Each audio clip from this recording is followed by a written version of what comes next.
Hi, welcome to Off Script. I'm Zach Lewis. And I'm Dr. Draper. Today on the show, we're talking about Bottoms, the exciting new indie comedy from Emma Seligman. We're also talking about They Live, the 35th anniversary re-release is out in theaters. I want to be honest, we were off last week, and it was a nice break for going to the movies through summer. But there's nothing cool coming out, Andy. There is nothing to watch. We had like Big Fat Greek Wedding 3 and like 3 Equalizer, and I didn't see the other 2 Equalizer movies, and it's been dry. It's been dry. Yeah. September is somewhat like January, where studios just dump whatever, and a lot of times the movie choices aren't great, and sometimes they're just kind of non-existent, like what is happening now. Yeah, that magical place between summer and award season films, right? Not a lot's going on in the press either. The strike is keeping things going, right? Seemingly no end in sight for strikes in Hollywood. But we do have an exciting story regarding strikes, and apparently the SAG-AFTRA strike shut down the Beetlejuice 2 production. In case you forgot, Beetlejuice 2 is coming from director Tim Burton, of course, starring Michael Keaton as Beetlejuice. That's really happening. Catherine O'Hara's back for it. Winona Ryder's back for it. And apparently they were just shy of actually finishing the film before the strike shut everything down. Tim Burton told Variety this week that we're almost there. Or I'm sorry, The Independent this week, that they're almost there. That they nearly have the movie ready to go. And just a quick update from him I wanted to give on how this is, because they actually had a couple of fun facts about the Beetlejuice 2 production that I thought might be some good fill-in for news this week. Andy, what do you think of Beetlejuice 2? Did you see the first one? Hot takes? I still have yet to see the first Beetlejuice. A little bit before my time.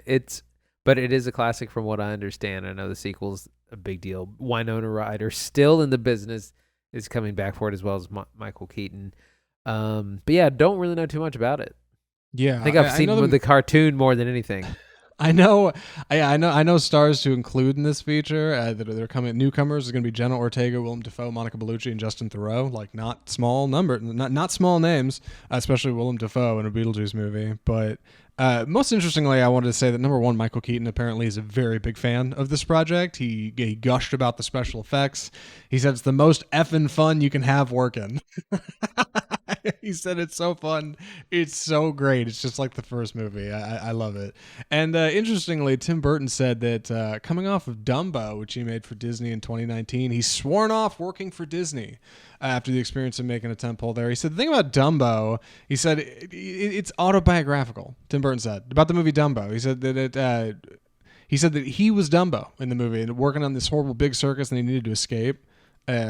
Wild stuff. I'm glad to hear Tim Burton's still wild. I don't know what Beetlejuice 2 is going to be, but keep your heart off script for more. But the real news this week, I think the one big story we all need to talk about, Taylor Swift is blowing up the box office out of nowhere, seemingly. Andy, what's going on with the Eras Tour? Why is this important for movies? Taylor Swift, savior of cinema. Some exciting things are happening. So the Taylor Swift Eras Tour film, it's a concert film, is going to be coming out in October, and originally playing just for a couple of weeks, and this thing just blew up the box office. It had 26 million in pre-sales. To put that into perspective, the next biggest movie after that AMC has had was Spider-Man No Way Home, which had 16 million. So this made $10 million more, and that was a huge movie. That was $1 billion movie. No Way Home was. And now this concert film has blown that out of the water. They've added additional show times that I think is going to be playing for a couple more weeks. Movies are moving out of the way, like the new Exorcist movie moved out of the way. Another movie got abandoned that release weekend to make way for Taylor Swift, new queen of cinema. Jason Blum, owner of Blumhouse Productions, producers, of course, of the new Exorcist movie that just got moved, tweeted on the day. He was like, all right, something cheeky, like, all right, you win, Swifties. We're moving The Exorcist because we can't compete with this now coming to theaters. I mean, huge W for Taylor Swift, right? Like, as if the Eras Tour wasn't making a big enough splash.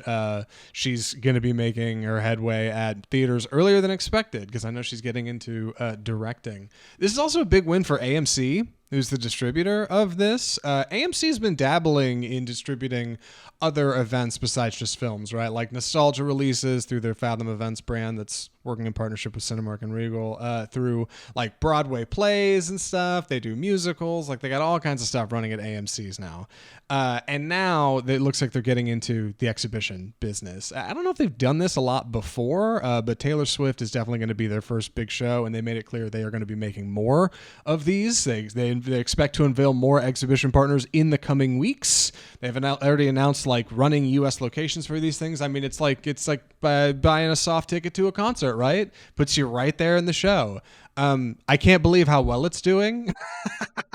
It's baffling. It's really something else. This isn't anything we'd heard about on Off Script. I mean, we cover movie news all the time, and like I didn't hear anything about the Eras Tour getting turned into like a 2.5 hour functional like concert doc, right? But it turns out it's going to be a big deal. I can't believe it. Wild news. Yeah, it's going to be huge. And the thing is, I was going to say, you really want to avoid if you're going to see it, like don't watch anything else while this movie's going on, because it's a concert film and people are going to be singing along, and it's almost 3 hours. So if you're in the poor theater next to the Taylor Swift Eras Tour, like you're not going to hear anything but all of Taylor Swift songs. Word on the street is the Hollywood studios are actually really upset about this a little bit, because they were left out of this deal, because of the strikes. And so Taylor Swift dealt directly with AMC to distribute the film. So none of the big studios, Warner Brothers, Paramount, etc., got in on any of the distribution rights and distribution money specifically. So that's kind of a nice kickback, or stand up to them in this time during the strikes. Yeah, I had heard something about that. It's hard to believe we still don't have like an end game for the strikes. I know I mentioned it before Beetlejuice 2, but like we would report on it if there was some meeting with like the AMPT and like SAG-AFTRA getting together and deciding something, like we talk about it. Like there's nothing. They've been going for months, and like they're just going to keep doing it, I guess. It's genuinely wild. Like that's the strike update for the week, I guess. Andy, have you heard anything? I'm not crazy, right? No, they go back and forth. The studios made a couple of bad offers that were instantly rejected by SAG-AFTRA and the writers, the writer strike, the actor strike, all that, and so we're still deadlocked. Yeah, well, hopefully something changes. Keep it here on Off Script for more. We'll report on it when it does. One more story this week at the box office. The Nun II scares up 3,200. They're 32 million domestic opening. I couldn't get over my own joke. Yes, the Nun II does well at the box office. Andy, did you see the Nun 1? Why didn't we watch this for the show? Because I didn't, and I feel like I don't know. I don't feel like I would have gone for this. I did not. So this is, of course, part of the larger Conjuring universe, which is, I think, been $1 billion franchise at this point. The Nun, the first Nun movie, is apparently the most profitable of all the Conjuring verse films. Debuted to over $100 million. This one isn't doing quite as well, but it's a very successful property in the franchise, so no wonder they did it. And I think it's doing fine money for probably what it costs. I think I read it cost $22 million, and it's made about 88 globally, so they're already doing well. I think I've said it before and I'll say it again. Like, I think the Nun 2 is a great example of why like an effective budget is important when you make a movie, because it's not a very big budget feature and it's making hand over fist what it costs to make, right? Compare this to like another, not soft horror per se, but similar kind of late summer movie. I was gonna say Haunted Mansion. Haunted Mansion came out in July. Haunted Mansion made like 25 million opening weekend, right? Like worse than this, but still respectable, but cost quadruple what the Nun 2 cost to make. You know what I mean? Like, the reason small horror movies are doing so well is because they're cheap and because they turn a profit. And like, I think some of the bigger productions in Hollywood could stand to learn a lesson from that.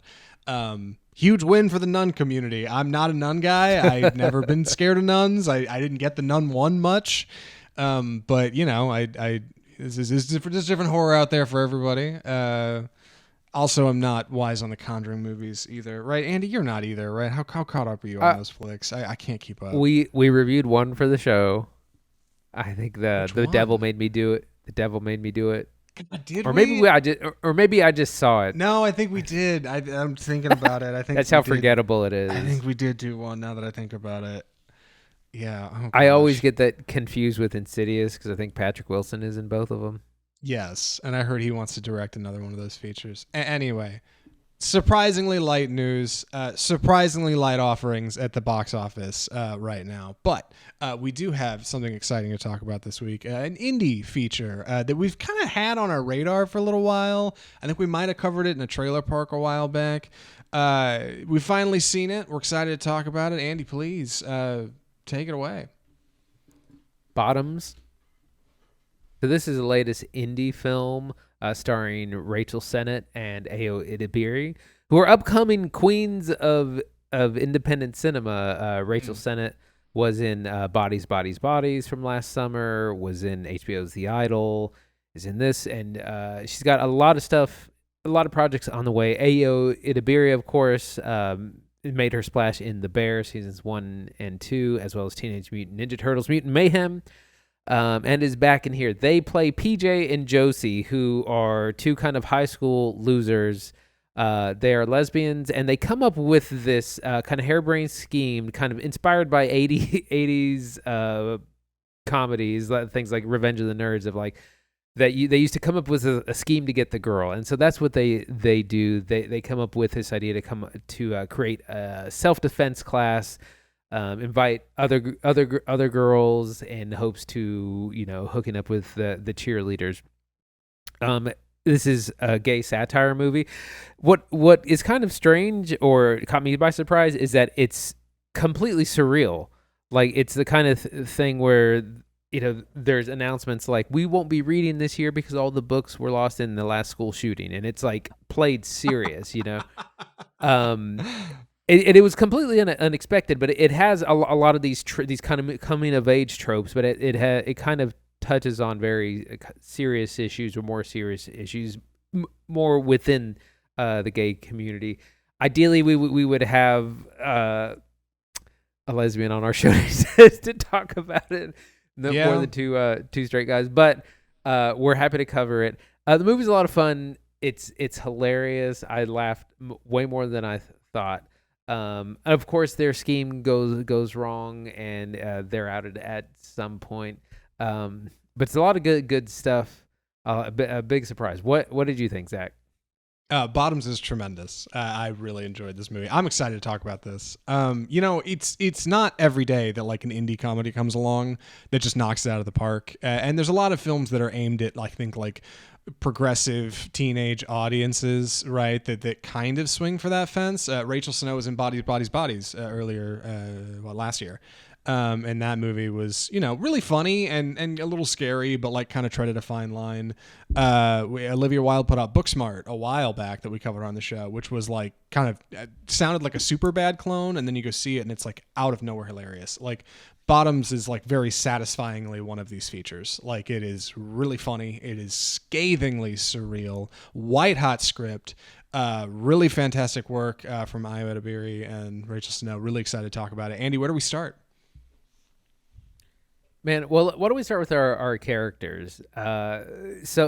So like in many high school comedy, our main characters are kind of losers. At one point, over the intercom, could the ugly, untalented gays please come to the office?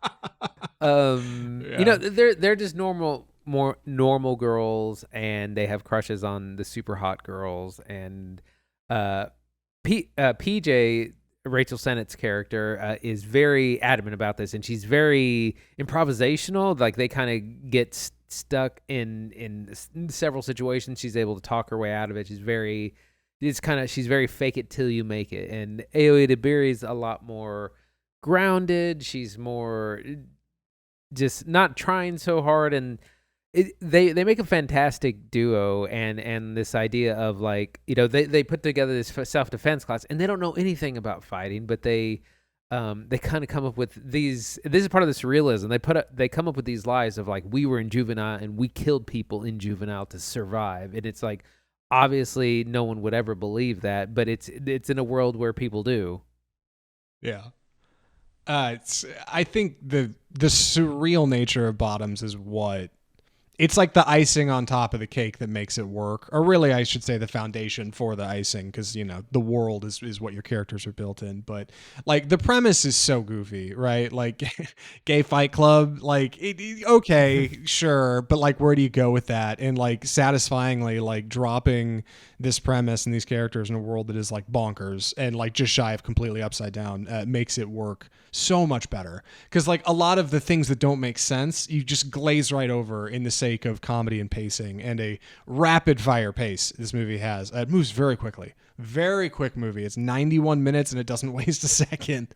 I was surprised at how fast we moved through like the school year in like an hour and a half, or it's like, I don't know, couple months. I think at least a month you move through. Like there's a calendar progress in it, but fundamentally, like what keeps it moving so quickly is its fast transitions and its clever comedy in the script. It's such a funny flick. Like, and Andy's right. Like it is chock full of clever lines and funny moments that come at you so quick, like you can't remember a lot of them. Like me right now, struggling to come up with even one good one.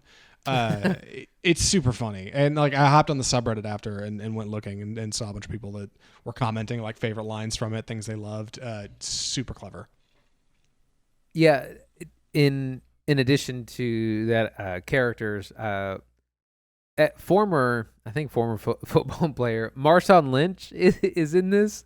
I don't know if he's acted before, but he plays one of the teachers. He's supposed to be endorsing the club. And he more or less plays himself, but he's got some really funny lines, some good moments, and it's surprising to have big football personality in this indie film. But like there's great parts where he's newly divorced and he's reading like porno magazine in class. Which again that harkens back to the surrealism. Is a great line where they need him to kind of sign him off on the club, and Ayo Edebiri's character is like, you don't even have to do anything. It's like saying you're an ally. Like, ooh, women, but then you don't actually support them.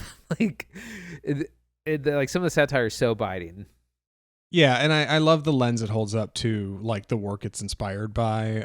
It references Fight Club openly. They talk about it being a Fight Club. One of the characters like, I love David Fincher. And I love the way the Fight Club escalates, like the actual Fight Club in David Fincher's Fight Club. Like first they're just like beating up on each other, but then one of them suggests like radical violence. And Sano's got a great line. She's like, yeah, okay, let's just do terrorism, like horrifically sarcastic, really funny, and like a really great swing at, societal culture, especially in like the lens of high school. All the boys are in football uniforms the whole movie, right? And they're all morons. Like they're all complete airheads, right? Complete dunces, led by Nicholas Galitzine, who we last saw in Red, White, and Royal Blue, in a completely different step away from his performance in that movie. He's hilarious as Jeff, the lead football player. They're all just running around doing their own thing, excited about their big game. Their mascot has a big... You just keep an eye on the mascot in the movie. And meanwhile, like you've got this character, this like cavalcade of gay women who are, just trying to get by and like just trying to exist in a world that like doesn't really want anything to do with them and puts graffiti on their lockers. Like it sets up a place where they can be bitingly sarcastic to one another and like, cruel, but ultimately kind, like in its softer moments to make like a really round, really funny feature that feels like it's full of a lot of heart. Yeah, it works so much better than it I thought it was going to from the trailer. So I was like, oh, that looks kind of clever, but it seems like it'll get real thin, real real fast. But somehow it manages to just get more and more ridiculous the longer it goes. Our act 2 is filled with, again, lots of funny moments of the girls are learning to fight or trying to learn to fight. There's great writing, there's good jokes. There's lots of physical humor. There's lots of over-the-top violence. There's parts where Rachel Sennett is just covered in blood from all the mayhem. It's just so surprisingly entertaining. Yeah, like it comes together really well. I know the movie's written by Rachel Senow and Emma Seligman. I know I think I'm pronouncing Seligman's name wrong, so I'll correct later. But uh, I know there's an old photo of them that's floating around on Twitter of the two of them in like the NYU film lab, like with a bunch of ideas for like shorts written on a whiteboard, and one of them like big letters circled as "Gay Fight Club." And it's cool to see like something simple like that like turn into something really really clever and really smart and really sharp. A real firecracker of a movie. I think really excited that this came out in September when otherwise things have been pretty dry. I don't know what these girls are doing next either. I know Aya Berry is doing theater camp right now, which I want to see. I don't even know if that's playing anywhere near us, but and then I don't know what she's got next. Same with Rachel Senow, but like, yeah, I think Andy's right. Like both of these girls are going places. Like keep an eye on them. They're really sharp. Yeah, they have, like I said, I was saying, I've been saying this week actually. Rachel Sennett is like what Florence Pugh was like 5 or 6 years ago. She was an indie darling before she was doing Marvel and these bigger movies. She was doing Midsummer. She was doing, I can't remember, but other smaller films, and that's where she made her name. And that's kind of where these actors are right now. They are like taking the indie world by storm. Mm-hmm. Yeah, like the deck is stacked. They know what they're doing. Any other thoughts on this one before recommendations, Andy? I think I'm ready. Andy, would you recommend Bottoms?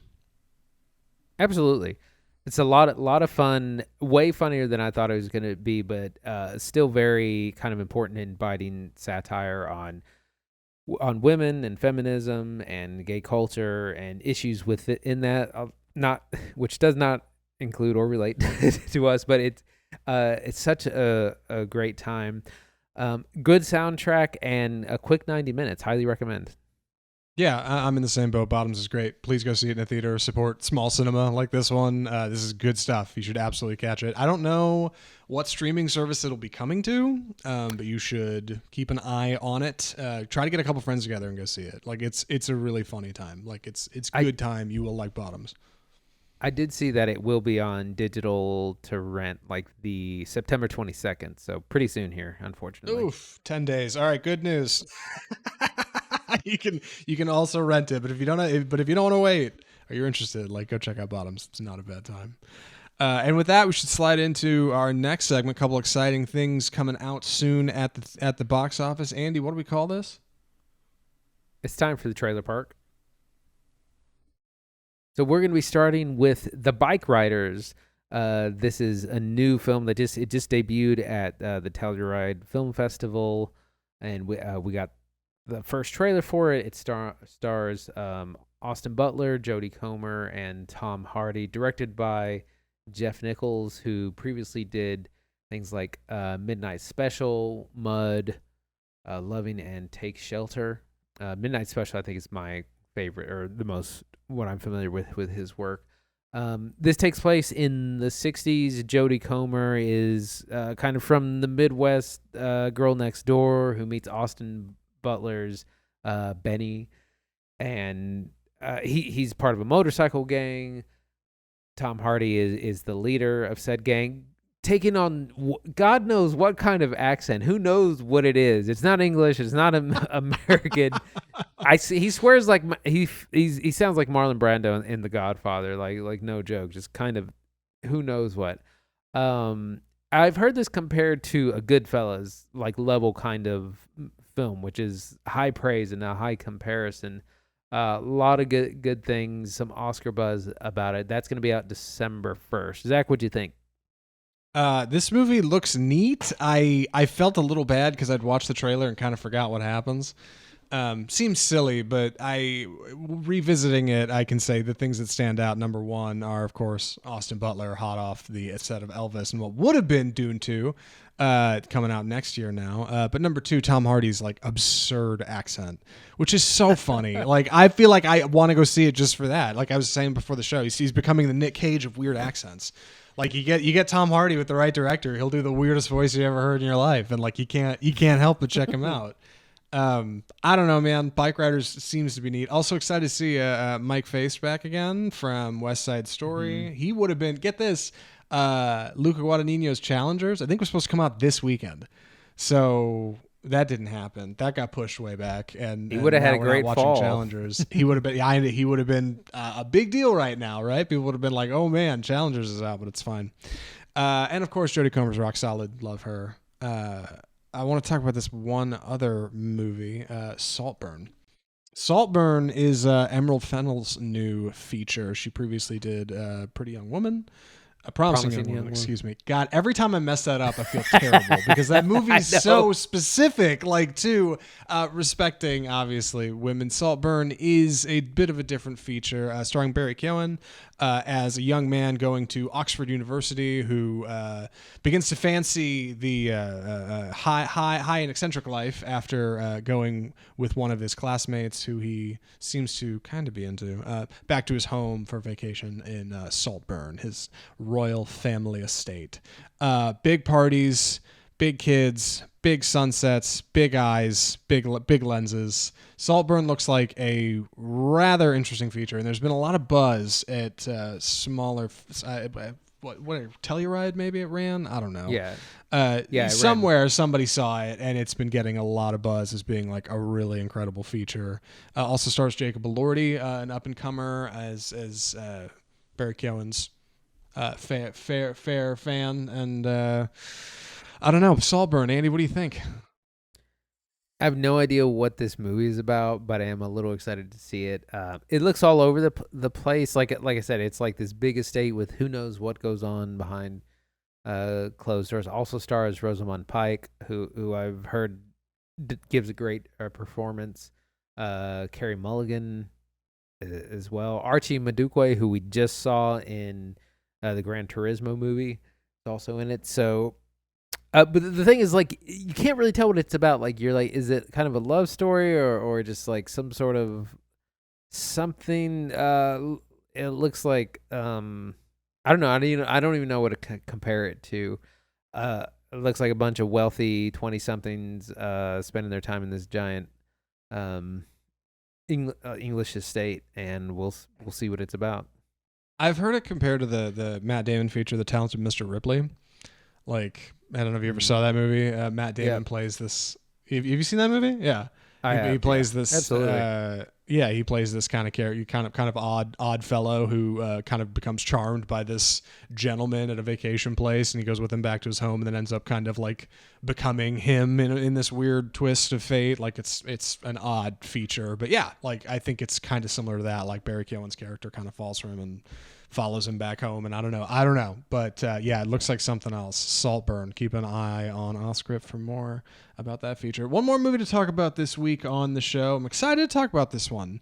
I didn't really expect for this to be a show feature, but it kind of panned out. We had heard this was going to be screening as a Fathom event around the country. We thought we'll check it out. Maybe it'll be the 4K. I don't think it was. But what it was the 35th anniversary of John Carpenter's They Live. So They Live is a story about fascism and censorship and oppression and police states. They Live is the story of Rowdy Roddy Piper, who is a man who has just rolled into town, a bit of a nomad, who's rolled into the big city with a bundle on his back with his belongings in it and a jacket, and he is just looking for a job, just looking to get up and get started somewhere new, right? A fresh start. And he meets Keith David on a job site, a young up and comer who's also looking to get a gig. And Keith David says, "You homeless? Well, come with me to the homeless shelter. I'll help you out." The two of them go. It's there they discover a bit of an odd operation happening out of the local church involving a bunch of these pairs of mysterious sunglasses and this mysterious group of individuals who get the police crack down on them in this big action scene. Big John Carpenter, right? Big 80s, big explosions, crash zooms, and squibs on everybody. But when Keith David and Rowdy Roddy Piper put these mysterious glasses on, suddenly they discover that the world is not as it seems. And anywhere they look, they'll see advertising or content change to messages of fascist demand, right? Obey or spend money or procreate or whatever, right? and occasionally on the street they'll see people who aren't really people, but these strange alien creatures who seem to know something about this advertising and know when they've been seen, and the only way to get rid of them is through violence.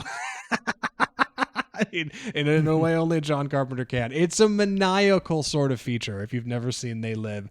Very unique, very odd. It stands out in Carpenter's filmography because I don't think it's quite as grounded as his other features, and I'm really excited to talk about it. Andy, what did you think of They Live? So a little backstory. There was a time in the 90s when, on like Fridays and the weekends, you would have a lot of movies come on cable TV. And a lot of times they were at a lot of the same movies, and you would catch just bits and pieces. And like I've seen the end of Terminator 2 a million times, and They Live was also one of those movies that came on. And I feel like I'd only ever seen the second half of it, never seen how the whole thing started. Funnily enough, it's interesting to see the start because it actually starts pretty serious. It brings up issues of like economic downturn and disparity, and Roddy Piper's character is like, man, it's not that bad. You just gotta work hard and play by the rules, and good things will happen. And I was like, you're homeless. You're literally like sleeping under a bridge, man. Like licking boots. Things aren't going great. And I remember a lot of the action sequences. But it's interesting because it turns into just kind of an 80s shoot 'em up. But it kind of does touch on some pretty heavy issues. And I think this is also the definition of like a cult classic, because it wasn't a huge box office success, but it's a movie that most people, past a certain age have seen, or at least seen parts of over the years. Yeah, I think John Carpenter's work like gets a lot of attention over time because a lot of his features when they came out did well to not super well, right? Like the big ones you know him for are Halloween, right? And Halloween 2 and Halloween 3. Like the ones you don't know, and The Thing, right? Which is a thing now, but like back when it came out, did terrible. I heard that movie came out near E.T., and that's part of the reason it bombed. Weird bit of movie trivia. Yeah. But, he did, Escape from New York and Big Trouble in Little China, like movies that did okay, but like have grown a lot culturally since. And They Live, I think, is another one of these features. A lot like Big Trouble in Little China, it is surreal. It is a surreal feature, They Live, because it seems relatively grounded and it's open. But honestly, like I had kind of forgotten how a lot of it's paced since I'd seen it. I've only ever seen it once or twice, and seeing it on the big screen was tremendous. But the opening bits are slow, man. It's a lot of like slow plotting, characters kind of walking around, creeping around a scene with like this boom, boom, boom, boom soundtrack going. That's very noir, but Carpenter does all of his soundtracks, so it's him. But it's not very exciting. And I think the reason those bits you remember from TNT is because those are the bits that are memorable. Like all the explosions and whatnot happen in mostly the second half of this feature. Yeah, it does. It is slow in starting, but remember that this is a sci-fi story, essentially, and there are groups of people who know that there are, these aliens that walk among us.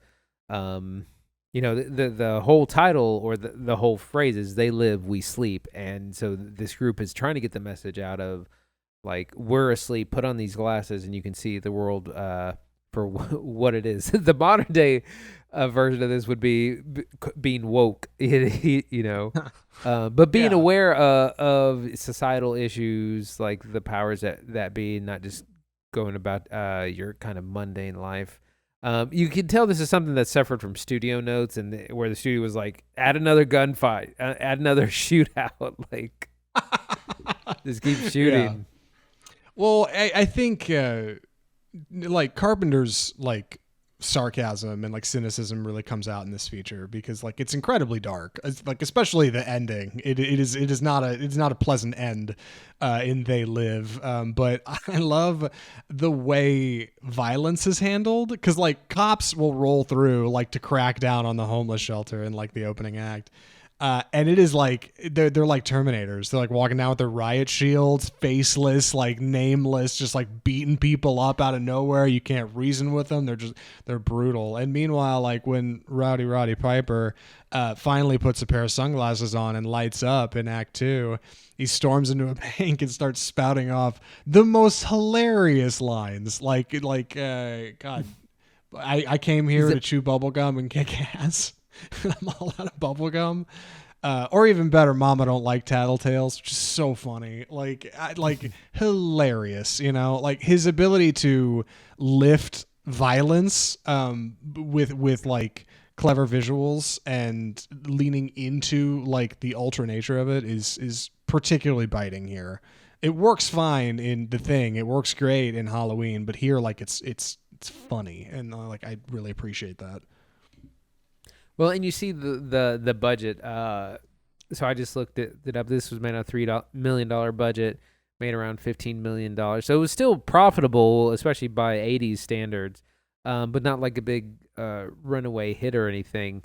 But it is a lot of fun. Like I said, there's lots of excessive violence and shootouts, and Roddy Piper is he's a man of action. He kind of gets a whiff that things are wrong, and he immediately starts blasting. He's like people are gonna start shooting the bad guys.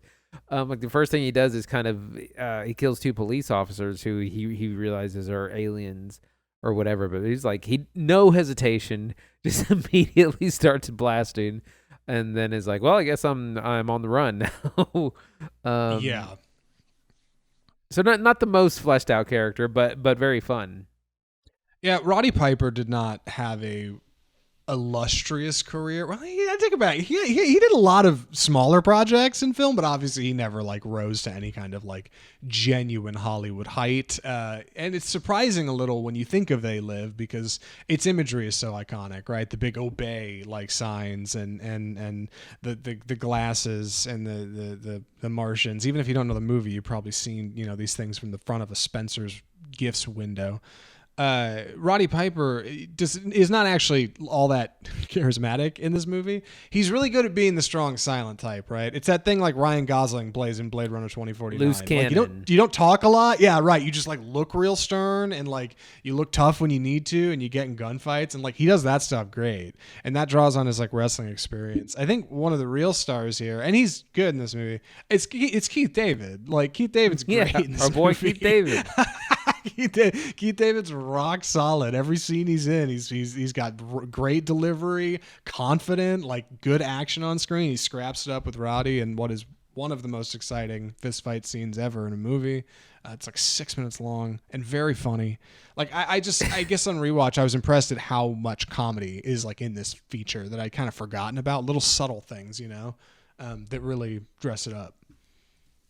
Yeah. I wanted to talk about the 6-minute fight scene. It just goes on and on. This is the one thing I remember from this movie, seeing it growing up, is like this fist fight between the two go on forever because Roddy Piper's character is trying to get Keith David to put on these sunglasses, and he just won't. He's like, no, I don't want anything to do with you. Stay away from me. And he's like, no, you have to see the truth. And so they just fight. And the thing is, the fight goes on so long because it starts and stops several times. Like you think it's done, you think they're both like beating each other up and both tired. No, they just keep going. And of course, because he Roddy Piper was a wrestler, they throw in some more wrestling style, you know, sequences in there. It's not just like a regular old fisticuffs punch up. Yeah, like it's dressed up for comedy's sake, and I think it works like really well because the movie never leans in and like pokes you in the ribs, right? Like it expects you to kind of fall into what it's telling you, and in that way I think it's a clever bit of subliminal messaging insofar as like how absurd the ending is. I had forgotten like just how wild the ending to They Live gets. They got like portals to other galaxies that are never explained. It's laughable how much they don't explain them. They're like, yeah, I don't really remember how it works. Anyway, look over here, you know, like Carpenter like really jumps the shark, I think, in the script here. And I don't know. I guess he didn't go on to do a lot more features like this because I think he probably knew like when it came out didn't do that great. Like, okay, yeah, I can't make many more, of these. I won't get very far, but it's really clever that it exists. It's clever that it's we're able to see it on its 35th anniversary. The Fathom event, funny, opened with a little this like miserable Zoom call from John Carpenter, who's like, it wasn't live, Yeah. it was pre-recorded. He's like clearly reading off a screen on his couch, like he just put down the controller and playing the new Dead Space, and he's like, "Yeah, I'm John Carpenter, and like I'm collecting my check." It was so funny, but he did say in there that like They Live is maybe more relevant now than it was when it came out, and like when you think about what it has to say about rampant consumerism and like what that means for society as a whole, I think that's probably true, man. Like, it's not like anybody learned anything from They Live. I think it has a lot. I think it had a lot to say in '88. It definitely has a lot to say now. Yeah, I think that's kind of one of the profound things is that, while it's a dated '80s movie, the message is still kind of the same because it's not just about the consumerism and the obey. It's about like everyone trying to just claw their way to the top and keep other people down in doing it, and that's still a very relevant theme today. I was gonna say that it definitely has a little bit of that Twilight Zone feel where it's like an elongated episode, something like that, and that's part of the reason why they don't really explain like the portals or interstellar navigation, because it's based on a short story. It probably doesn't go into that much detail on that front. Yeah.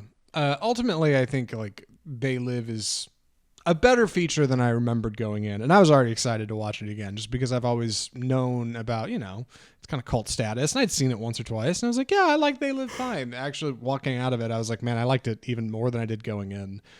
So it's a satisfying rewatch, I think, for me. As far as the 35th anniversary stuff goes, it's a great looking movie. I don't think it's the 4K print. I know there is a 4K print. I don't think this is it. They didn't specify anything on the website. It looked fine on the big screen, I think. Soundtrack certainly plays great, and a couple of odd John Carpenter jump scares that I'd kind of forgotten about, like random explosions in the middle of a scene. There's a great like Hitchcock like top down scare shot right in the middle of the movie. It's good stuff. Like if you haven't revisited it. Yeah, it's absolutely like there's a reason it's a classic. There's a reason that people are familiar with a lot of its iconography, even if they haven't seen the movie, or like again, the movie didn't really make a ton of money, but there's lots of things from this movie that it's worked its way into pop culture. Definitely. Andy, would you recommend They Live? Absolutely, it's a cult classic. It's a classic of sci-fi and kind of down and dirty filmmaking. One of John Carpenter's. It's part of his catalog. It's a lot of fun. It's a little slow in the beginning, but it definitely gets going midway through, and you get a lot of action by the end. Yeah, I think this movie is tremendous. Like I said, I liked it more than I did when I went in, which I was not sure was going to happen when I came out. I also thought before I went and saw it again, I was like, why didn't Roddy Piper get more work? It's a shame. He's a good actor. Then coming out, I was like, okay, I see why he didn't get more work. But it's still fine, like rock solid, good all around, very funny. Go check out They Live if you can swing it. And if not, I think it's on streaming somewhere out there. I'm sure you can track it down. John Carpenter wants you to watch it. It's relevant. And that's They Live. And that's the show for the week. Hard to believe. God, we're already at the end of episode 226. Andy, what are we watching next week?